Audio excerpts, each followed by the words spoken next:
हमारे देश के गृह मंत्री लौह पुरुष इस वक्त भी श्री अमित शाह जी का स्वागत मयूरभंज जिले के कर्मठ जुझारू जिलाध्यक्ष पगड़ी पहनाकर और पटका पहनाकर करें।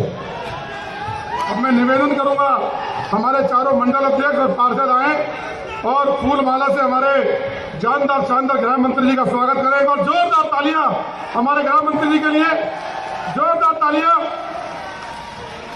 भारत माता की, भारत माता की, भारत माता की। मोदी है तो, मोदी है तो, मोदी है तो।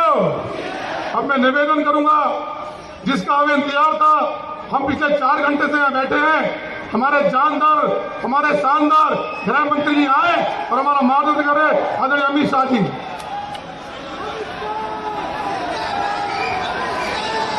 मेरे साथ बोलिए भारत माता की।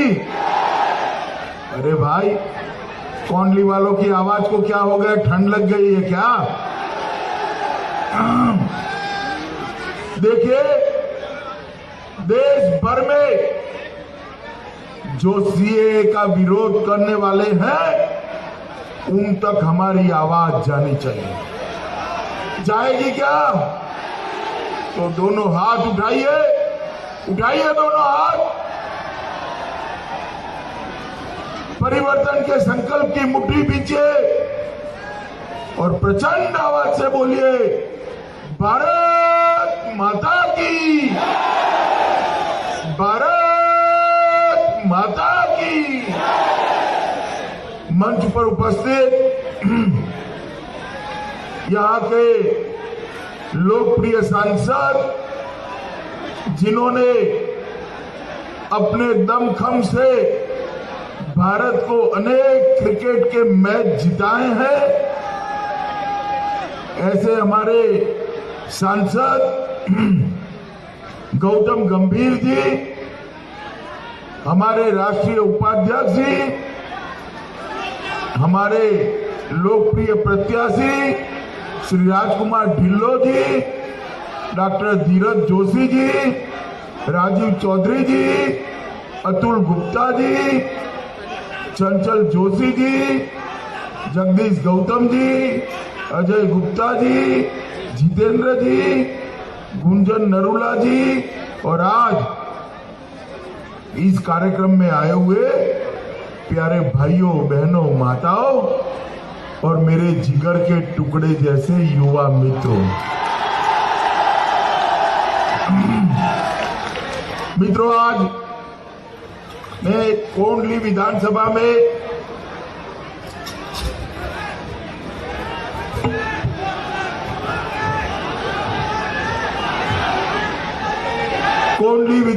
में हमारे प्रत्याशी राजकुमार ढिल्लो जी को जिताने की अपील करने के लिए आपके सामने आया हूं। मैं आप सभी को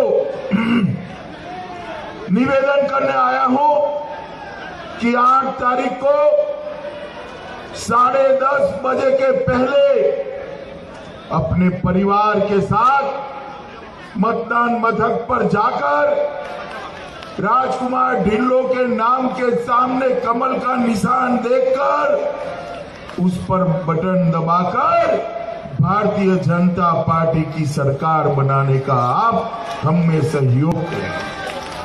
मित्रों,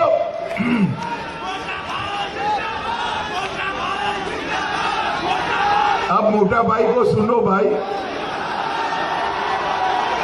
बैठ जाओ बैठ जाओ। मित्रों, मगर जब राजकुमार ढिल्लो जी को कमल के निशान पर बटन दबाकर वोट देते हो, उस वक्त ऐसा मत सोचना कि आप सिर्फ एक विधायक को जिताने जा रहे हो, दिल्ली में सरकार बदलने जा रहे हो, दिल्ली में भाजपा की सरकार बनाने जा रहे हो। मेरी बात याद रखना, आप दिल्ली और देश को सुरक्षित करने के लिए भी आपका वोट देने जा रहे हैं। अब दो व्यक्तियों के बीच का चुनाव नहीं रह गया, दो दलों के बीच का चुनाव नहीं रह गया। ये चुनाव एक विचारधाराओं के बीच का चुनाव। मित्रों, एक और ये राहुल बाबा केजरीवाल एंड कंपनी खड़ी है जो कहती है we are with Shaheen Bagh. मैं आपको पूछना चाहता हूं, are you with Shaheen Bagh? अरे जोर से बोलिए, आवाज वहां तक जानी चाहिए। Are you with Shaheen Bagh? Are you with Shaheen Bagh? मित्रों, ये निर्लज होकर कहते हैं, जिस शाहीन बाग से नारे लगते हैं कि हमें चाहिए जिन्ना वाली आजादी। किससे आजादी चाहते हो? देश तो आजाद हो गया 15 अगस्त 47 को। मित्रों, ये निर्लज होकर वोट बैंक के कारण शाहीन बाग का समर्थन करते। एक और ये लोग हैं राहुल बाबा और केजरीवाल जो शाहीन बाग का समर्थन करते हैं, और दूसरी ओर नरेंद्र मोदी के नेतृत्व में देशभक्तों की टोली जैसी भारतीय जनता पार्टी है। भारतीय जनता पार्टी, ये भारतीय जनता पार्टी की सरकार, नरेंद्र मोदी सरकार, मोदी जी जब से प्रधानमंत्री बने, पाकिस्तान ने जब जब हिमाकत करी, चाहे उरी हो चाहे पुलवामा हो, 10 ही दिन के अंदर हमारे सेना के जवान पाकिस्तान के घर में घुसकर सर्जिकल स्ट्राइक और एयर स्ट्राइक कर आतंकवादियों के सीने छल्ले कर ये दो विचारधाराओं के बीच में आपको चयन करना है। ये दो विचारधाराओं के बीच में आपको निर्णय करना है कि शाहीन बाग का समर्थन करने वालों के साथ जाना है या देश को सुरक्षित करने वाले नरेंद्र मोदी के साथ जाना है।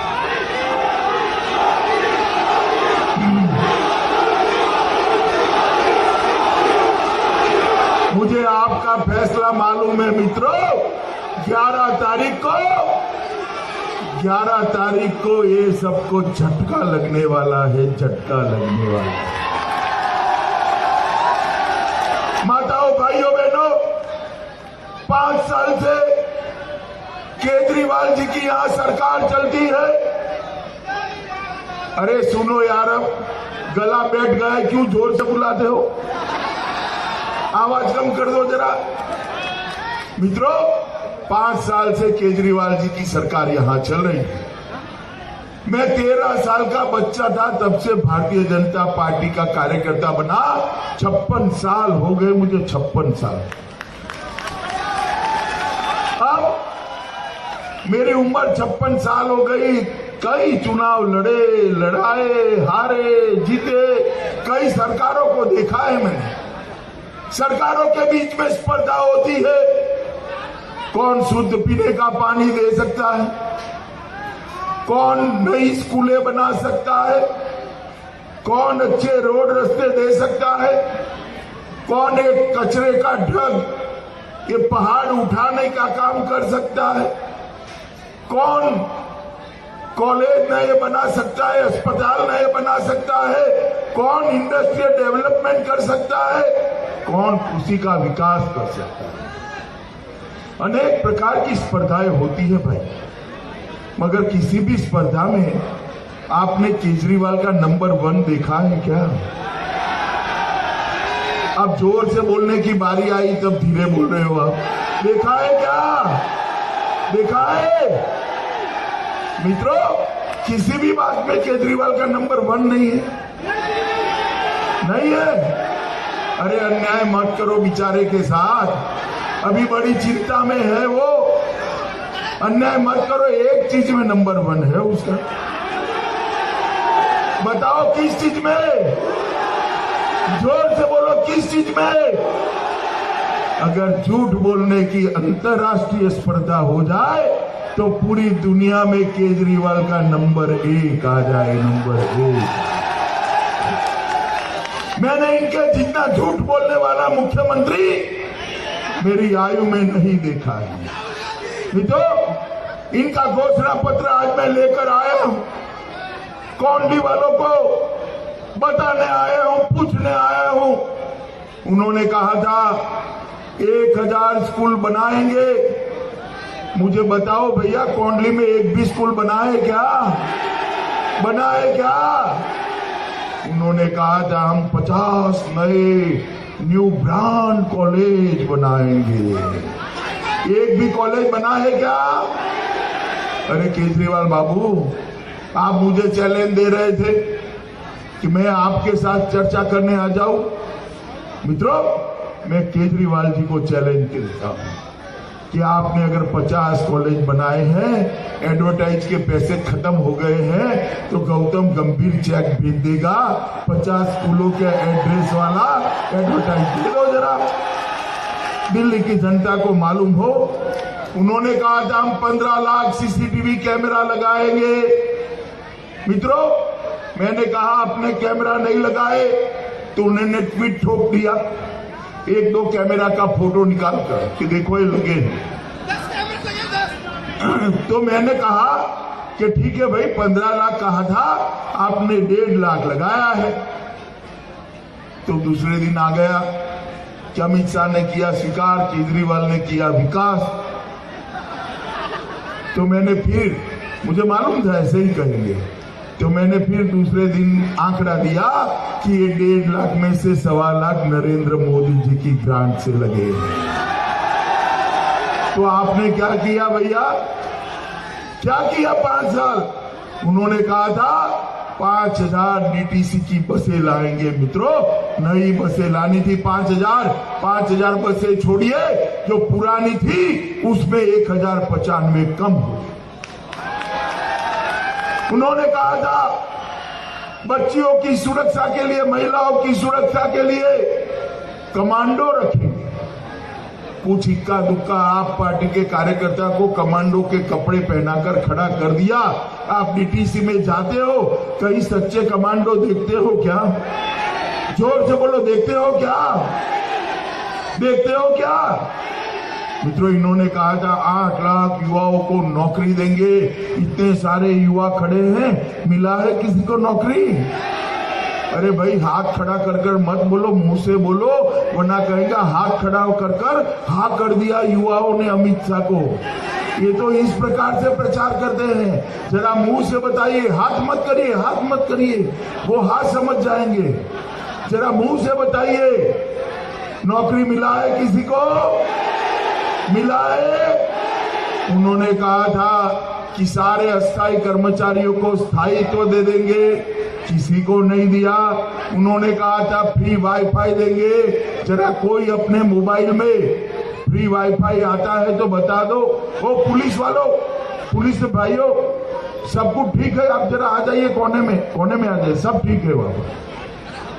मित्रों, इतने सारे कैमरा चालू है, मुझे बताओ किसी में वाईफाई आती है क्या? फ्री आती है क्या? उन्होंने कहा था कि हम यूरोप जैसी सड़कें बनाएं। मित्रों, अभी तो मैं ग्रामीण दिल्ली में, रोहिणी में कई जगह घूमकर आया, मालूम ही नहीं पड़ता सड़क में गड्ढा है या गड्ढे में सड़क। उन्होंने कहा था हम यमुना जी को स्वच्छ कर दें।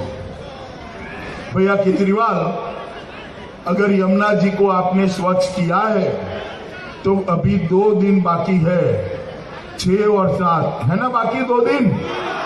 जरा मीडिया को ले जाकर यमुना में गोता लगाकर बता दो जरा, तो मैं मान लूं कि यमुना जी स्वच्छ हुए हैं। आप क्या यमुना जी को स्वच्छ करोगे? अगर नदियां कैसे स्वच्छ होती है सीखना है तो प्रयागराज में चले जाते, गंगा जी में डुबकी लगाते, तो मालूम पड़ता मोदी जी और योगी जी ने कैसे गंगा को स्वच्छ किया। मित्रों, ये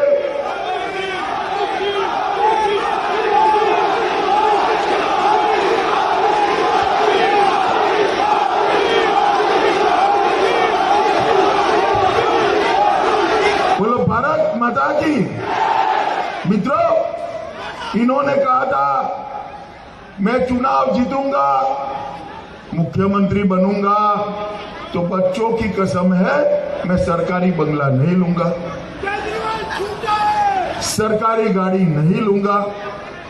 मित्रों, मैं मानता हूं कि दिल्ली के मुख्यमंत्री को अच्छा बंगला मिलना चाहिए, अच्छी गाड़ी मिलना चाहिए, मगर आपने झूठा वादा किया केजरीवाल, और मुख्यमंत्री बनकर पहली फाइल बंगला और गाड़ी लेने की चलाकर 5 साल से आराम से बड़े सरकारी बंगलों में रह रहे हो।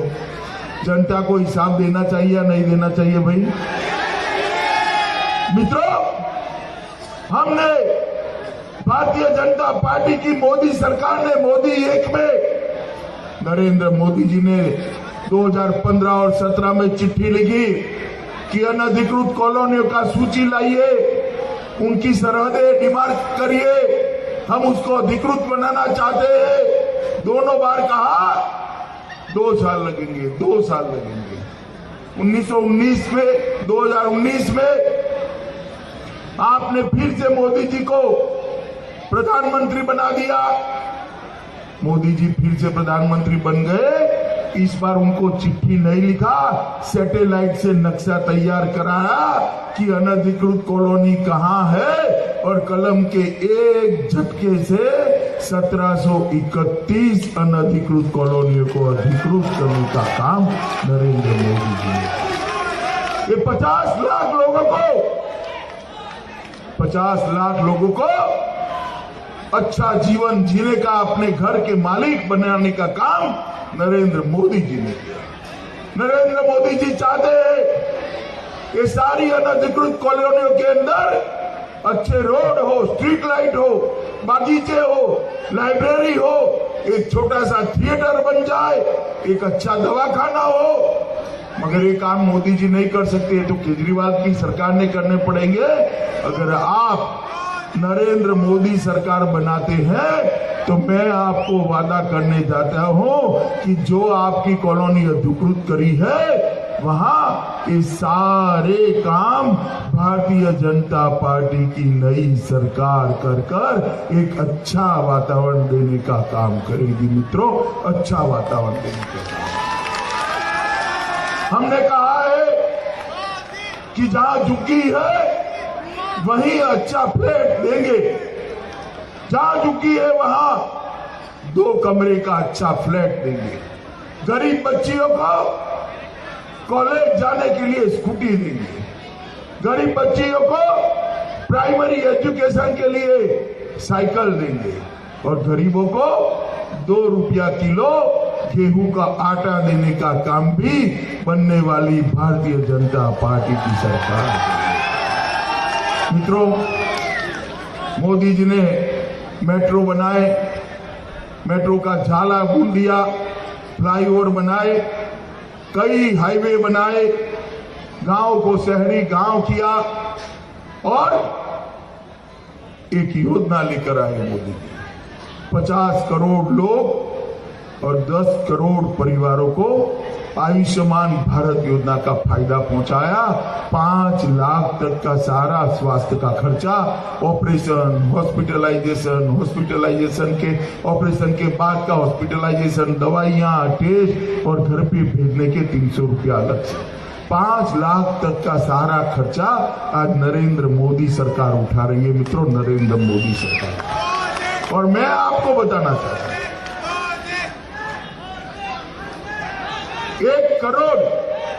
1 करोड़ गरीबों को फ्री ऑफ कॉस्ट ऑपरेशन करने का काम आज तक समाप्त कर दिया। भाई, आप ताली मत बजाओ, कोंडली वालों, आपको कोई फायदा नहीं होने वाला है, क्योंकि केजरीवाल ने आयुष्मान भारत योजना दिल्ली में लागू ही नहीं की। उनको डर है कि इससे मोदी जी लोकप्रिय हो जाएंगे। अरे भैया केजरीवाल, मोदी जी ऑलरेडी दिल्ली वालों के दिल में बसे हुए हैं। आप काहे को दिल्ली वाले को 5 लाख से मरहूम रख रहे हो? मित्रों, मैं आपको वादा करता हूं, भाजपा का मुख्यमंत्री बना दीजिए। शपथ के 1 घंटे के अंदर 1 घंटे के अंदर आयुष्मान भारत योजना हम दिल्ली में लागू करेंगे। मित्रों, आज बड़ा शुभ दिन है, बहुत बड़ा शुभ दिन है। आज एकादशी है, पवित्र दिन है और आज सुबह संसद में मोदी जी ने रामलला के मंदिर के लिए ट्रस्ट का निर्माण की घोषणा कर दी है।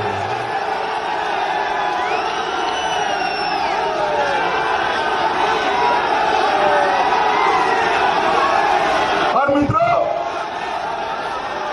ये श्री राम जन्मभूमि तीर्थ क्षेत्र नाम का ट्रस्ट जो आज मोदी जी ने जिसकी घोषणा की है, रजिस्टर कर दिया है भारत सरकार ने, उसको वो 67.7 एकड़ जमीन जहां प्रभु श्री राम का जन्म हुआ था, वो भूमि वो ट्रस्ट को देकर भव्य मंदिर बनाने का रास्ता आज मोदी जी ने प्रशस्त कर दिया।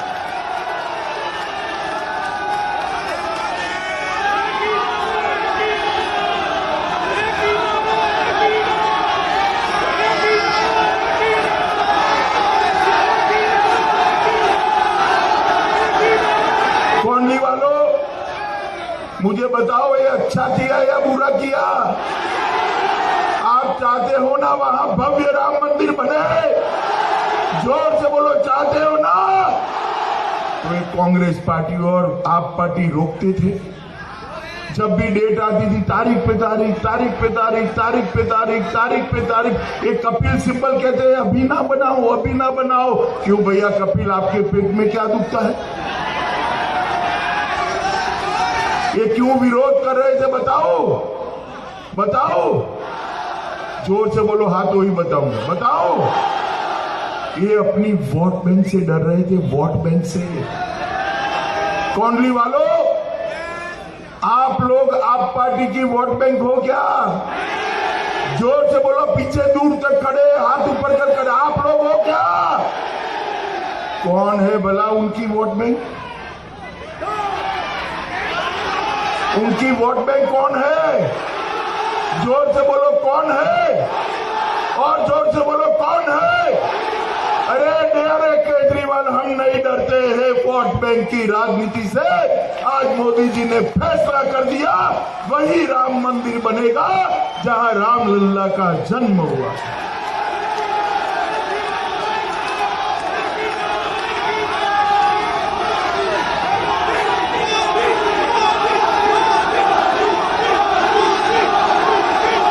बोलो भारत माता की। मित्रों, ये कौंडली वाले बताए, आप सभी चाहते थे या नहीं चाहते थे कि कश्मीर के अंदर धारा 370 हट जाए और कश्मीर भारत का अभिन्न अंग बने? चाहते थे या नहीं चाहते थे? जोर से बोलो, चाहते थे या नहीं चाहते? 70 साल पहले जवाहरलाल नेहरू धारा 370 और 35 से डाल कर गए। कितनी सरकारें आई और गई, किसी की हिम्मत नहीं थी धारा 370 हटाने की। आपने पूर्ण बहुमत दिया, मोदी जी फिर से प्रधानमंत्री बने, राज्यसभा में बहुमत हुआ। 5 अगस्त 2019 को मोदी जी ने धारा 370 को समाप्त कर दिया। मित्रों, समाप्त। और ये कांग्रेस वाले, सुनो सुनो, ये कांग्रेस, सपा, बसपा, ममता, केजरीवाल, ये सारे कहते हैं खून की नदियां बह जाएगी, रक्तपात हो जाएगा, नरसंहार हो जाएगा। अरे भाई, उपद्रवी भी ये सोचकर उपद्रव करते हैं कि राजा कितना दृढ़ निश्चयी है। मोदी जी का शासन है, देख लो, एक गोली भी नहीं चली और 26 जनवरी को आसमान को छूता हुआ हमारा तिरंगा कश्मीर के अंदर फहर रहा था। मुझे बताओ, ये 370 हटाकर मोदी जी ने अच्छा किया या बुरा किया? आप चाहते थे या नहीं चाहते थे? तो इसका भी ये लोग विरोध कर रहे थे। क्यों विरोध कर रहे थे भला बताओ मुझे, क्यों कर रहे थे? जरा जोर से बोलो, क्यों कर रहे थे? उनकी वोट बैंक आप हो क्या? भाई अंत तक बोलो जरा, आप हो क्या? कौन है भला? जोर से बोलो, कौन है? कौन है? अरे हम नहीं डरते हैं वोट बैंक की राजनीति से। मोदी जी ने धारा 370 हटाकर कश्मीर को हमेशा के लिए भारत माता का मुकुट मणि बनाने का काम कर दिया। मित्रों मुझे बताओ, ये जेएनयू को जानते हो ना आप? अरे जानते हो या नहीं जानते हो? वहां नारे लगे, भारत तेरे टुकड़े होंगे 1000 1000। मोदी जी ने उमर खालिद और कन्हैया कुमार को पकड़कर जेल में डाल दिया। ये तुरंत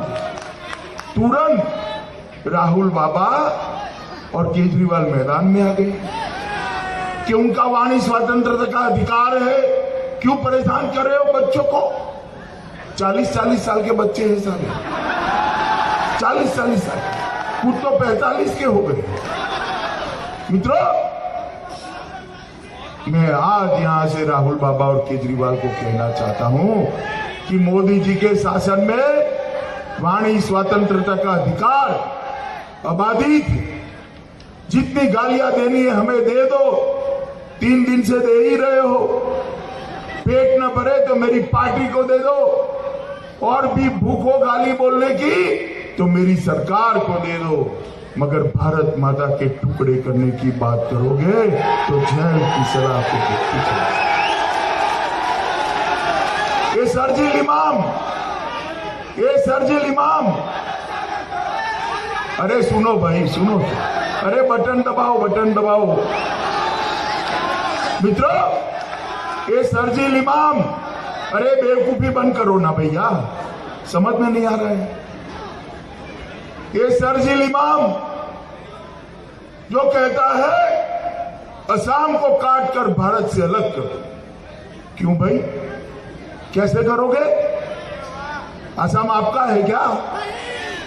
मित्रों, मैं आज ऐसे तत्वों को बताने आया हूं, केजरीवाल और राहुल बाबा को बताने आया हूं कि असम को भारत से अलग करने की हिम्मत मत करना। भारत का बच्चा असम के लिए अपनी जान देने के लिए तैयार है।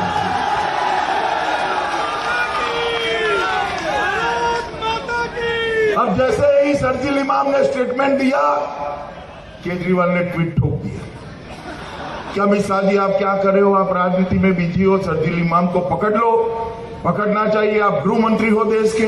मैंने कहा पहली बार केजरीवाल ने देशभक्ति की जीवन में बात करी है, मैंने तुरंत मान ली और शर्जील इमाम को बिहार से पकड़कर जेल में डाला।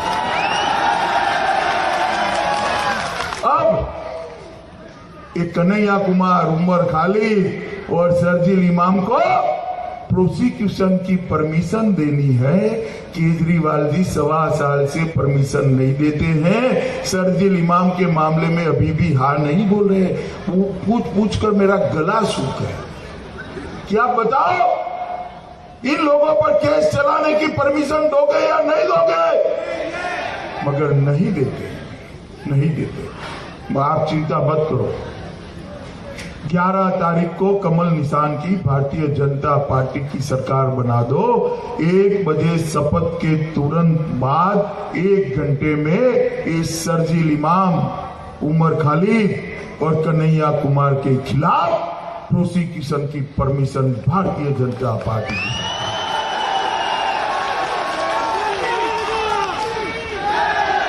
मित्रों, मोदी जी सीएए लेकर आए, इन्होंने सीएए में दंगे करा दिए, हमारे मुसलमान भाइयों को उकसाया, माइनॉरिटी को उकसाया कि आपका नागरिक का अधिकार चला जाएगा।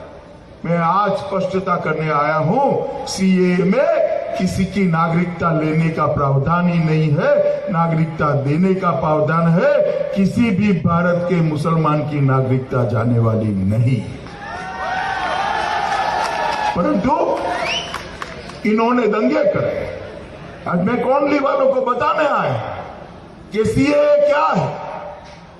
अफगानिस्तान, पाकिस्तान और बांग्लादेश में विभाजन के बाद लाखों करोड़ों हिंदू, सिख, बौद्ध, जैन, पारसी रह गए। 30% थे वहां, आज 3% हो गए।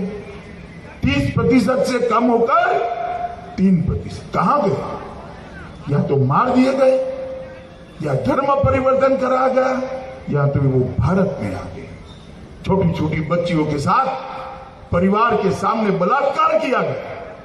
शादियों के मंडप से बच्चियों को आगाह कर उठवा कर ले गए और उनका धर्म परिवर्तन कर निकाह पढ़ा दिया। उनके घर छीन लिए, खेत खलियान छीन लिए। करोड़ों के जो मालिक थे दाने दाने को मोहताज हो गए। 70 साल से यहां रह रहे, नर्क की जिंदगी जी रहे। इनके पास ना घर है, दवाई है, खाना है, नौकरी है, मत का अधिकार है, बच्चों की शिक्षा है। ये नर्क की यातना में जो लाखों लोग जी रहे हैं, उनको नागरिकता देनी चाहिए या नहीं देनी चाहिए? भाइयों बताओ मुझे। ये केजरीवाल कहते हैं कि भारतीय जनता पार्टी पाकिस्तानियों की चिंता करती है। शर्म करो केजरीवाल। चुल्लू पर पानी में डूब मरो। वहां से जो सिख और हिंदू आए हैं वो पाकिस्तानी नहीं है, मेरे और आपके भाई है, बहन है। भाइयों, हमारे भाई बहन है। और मित्रों, आजादी के वक्त महात्मा गांधी, जवाहरलाल नेहरू, मौलाना आजाद, सरदार पटेल, राजेंद्र बाबू, आचार्य कृपलानी, राजा जी, ये सब ने वादा किया था कि आप जब भी यहां आओगे, आना चाहो आ जाओ, हम आपको नागरिकता देंगे। मित्रों, मैं बड़े मन से आज पूछने आया हूं कि हमारे ये भाई जो यहां से आए हैं, निराधार है, निराश्रित है, उनको नागरिकता देनी चाहिए या नहीं देनी चाहिए? जोर से बोलिए, देनी चाहिए या नहीं देनी चाहिए? और इन्होंने इसका विरोध कर दिल्ली को दंगों की आग में झुलसा दिया।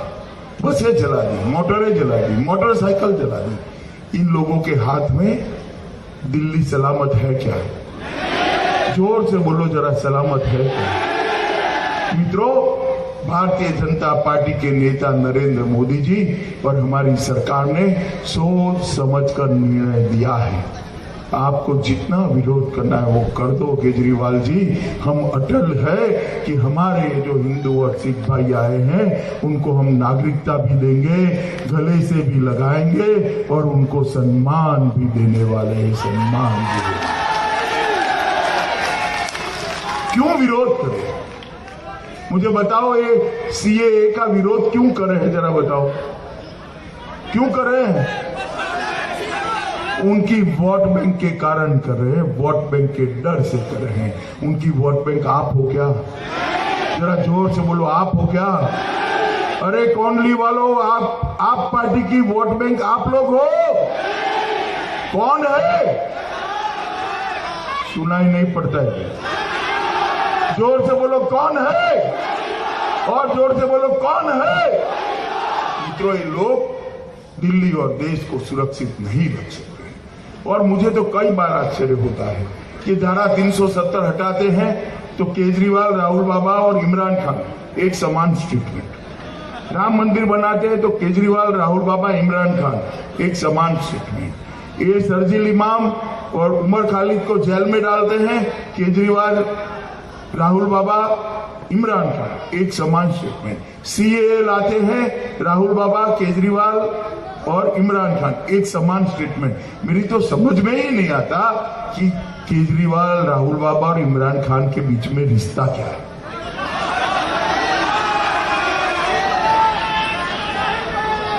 वो जो हो वो भाई, वो उनका सवाल है। मैं इतना ही कहना चाहता हूं कि देश हित के मुद्दे पर मोदी जी तसु मात्र भी वापिस नहीं आने वाले हैं। मित्रों, तसु मात्र भी वापिस। हम आज आपका समर्थन मांगने आए हैं। ये गाजीपुर डंप का मुद्दा ये बोलते हैं केजरीवाल जी, मैं आपको गारंटी देता हूं हमारे भाई राजकुमार ढिल्लों को कराओ। हम कभी भी डंप बढ़ने भी नहीं देंगे और बने हुए डंप को समाप्त करने का काम भी करेंगे।